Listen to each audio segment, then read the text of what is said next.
Right, the next question that I got is with regards to the Coca-Cola project. Loy, what exactly happened at the day of the Coca-Cola shooting? Okay, fine. Uh, what happened on the day of the shooting? Now, I was asked to come on time, and they asked me, what was the date? They asked me to come on the 21st at around 4 o'clock. So I prefer being punctual, so I made sure there were no assignments, didn't have any meetings that day. I left my house at around 11ish because I went to Al Ghurair. I went to purchase a few shirts, brand new jeans. I normally don't buy clothes. I'm not so crazy about clothes, but I thought, fine, I should, dress up proper. So, and they had given us instructions what to wear. She told me just wear a nice t-shirt, black or gray, and get a pair of jeans. So, just to be on the safer side, I got black, gray, blue, no, not blue, but red, because obviously Coke is red.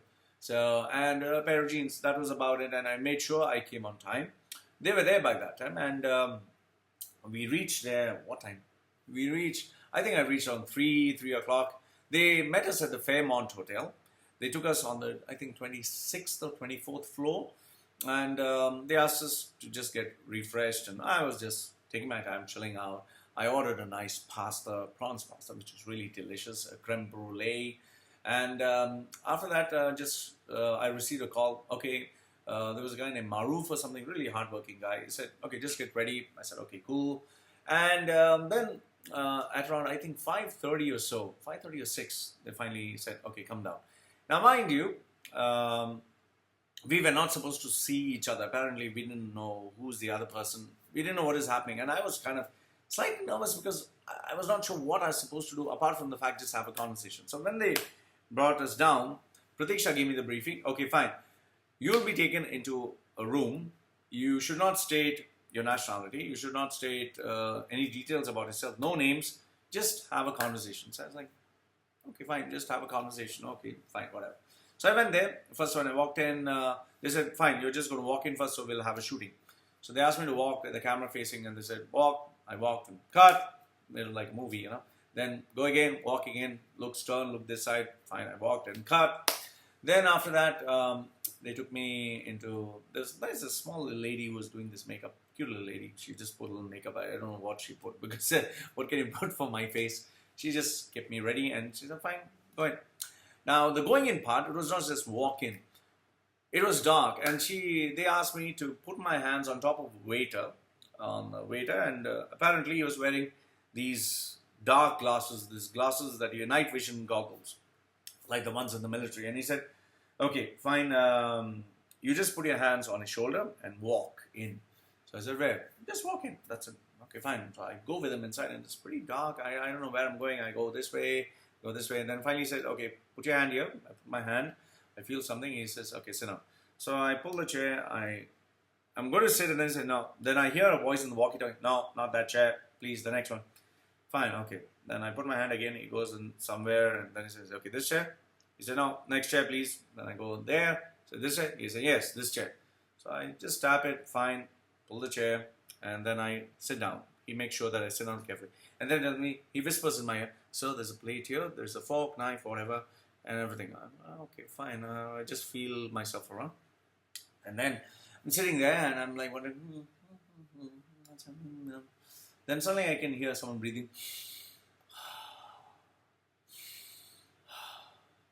I'm like, is there someone in the room? And I'm just wondering. And then one guy, he actually breaks the silence. Okay, he breaks the silence and he says, what does he say? I'll tell you what's his name. His name was, I can't get his name. Okay. I can't get his name. How can I not get his name? Okay, fine. Coca-Cola. Okay, he was the guy on the wheelchair. Jared. His name was Jared. Okay. So Jared opens up and talks, so I'm not the only one in this room. And I start talking. And as we are talking, we start exchanging views and we're just talking, let the conversation go. And all this while, they're just running the camera. And then we start talking. Then they bring in the food and we're eating. And we can't see what we're eating. We don't know who we are talking to. We just let it go. Then once we start getting comfortable, once I got comfortable, I realized, okay, fine, this is what they're trying to do. They're trying to figure out what we think of each other, what our opinions of each other is, and what our image or prejudices are. So then I started taking the project, the conversation in that format. I started asking, so guys, let's tell me, what do you think of each other? How do you think each one looks? Let's give opinions of each other, and that is how we took. And mind you, there was a moderator at the table who, I think he didn't know how each one of us looked, but he did have an idea. So we are all talking, we are all exchanging views, we're just sharing stuff. And then at some point, you won't believe, we didn't know how much time passed. At some point, the red lamps came on, and then the lights just come on. And then we're just looking at each other, and that was the part that you saw in the ad. And then as we're looking at each other, we are summing each other up, we're looking at each other, and we are just checking each guy out. Now, mind you, next to me, there was a guy who was always speaking in Arabic. The guy on this side was in English. He was pretty intelligent. You could make out. I always visualized him to be in an Armani suit. And next to him was Jared, who was on the wheelchair. And in front of me was a YouTube blogger, pretty famous Emirati guy.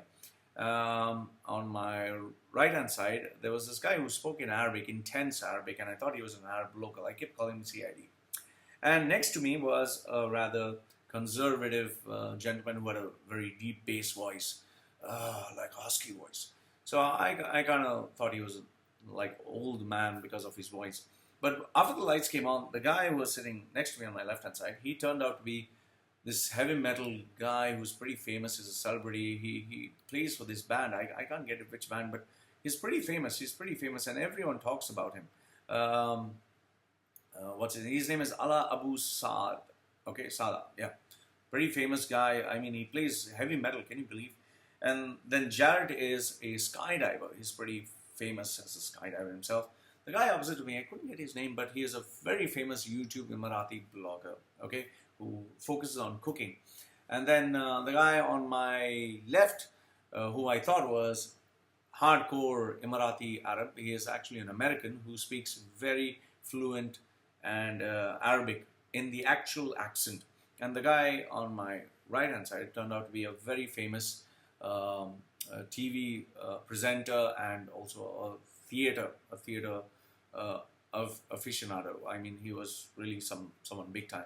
So, we were interacting with each other. We just exchanged these, views, and it was quite an experience because the guy next to me, he told me very openly, if I would see you outside, I wouldn't talk to you because of your titles. And I told him I wouldn't talk to you either because you look very conservative. And the guy who was the heavy metal guy, the shocking fact was he didn't look like a heavy metal guy with long hair. He looked really like an Armani model, while the Daredevil skydiver, I thought he was this well-built, muscular, toned guy. I never in my wildest dreams thought he would be someone in a wheelchair. I really felt like crying when I saw him because that showed so much of strength and inspiration. The guy in front of me, who was the YouTube blogger, I thought he was an old guy, very mature. He's really mature, and that's why I said you're like mature like cheese. But very young guy, really talented, very gifted. The guy who I thought was Arabic, he turned out to be American. I was like, what? And so that was quite an experience. And many of them thought I looked nerdy, but when the lights came, they're like, what? Look at you.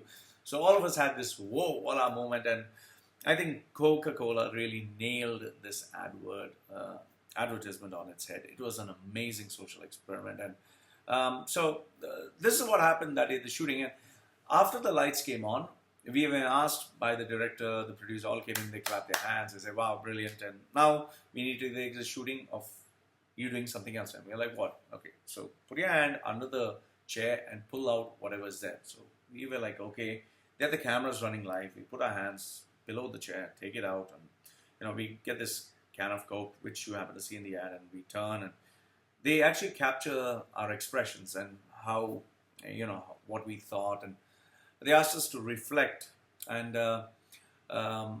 that scene was played a couple of times because they wanted to capture each one's expression. And finally, I think it was the, what do you call that, the part where we were asked to leave, and one by one, and they took They took a video of each one of us talking and what did we feel about the entire project. Overall, in the end, they thanked us. They paid us immediately, and they were really kind, really courteous. So that is what happened on the day of the Coca-Cola shooting. So this was quite an experience by itself, I'll tell you. The one thing I'd like to add is these guys are very hardworking, very, very hardworking. I mean, I'm totally impressed and amazed the amount these guys work and how much effort they put into the project. And for those of you who thought the movie industry is glamorous, it's nothing glamorous. These guys were working right from morning, and I think they were there till midnight. The whole experience took around 6 to 8 hours. It was quite long. And when I did explain this, they said, no, this is the shortest project. Sometimes we've gone for months and months and months. So, it really made me give a newfound sense of respect and regard for this industry. And I'll tell you, it's not easy. It's not at all easy. It's one of the most tough, thankless, and heartless jobs you can ever find. So this was my experience on the day of the Coca-Cola shooting, and I hope you got the answer to your question, whoever sent me the question. Thank you very much. Loy from LoyMachedo.com. Say goodbye.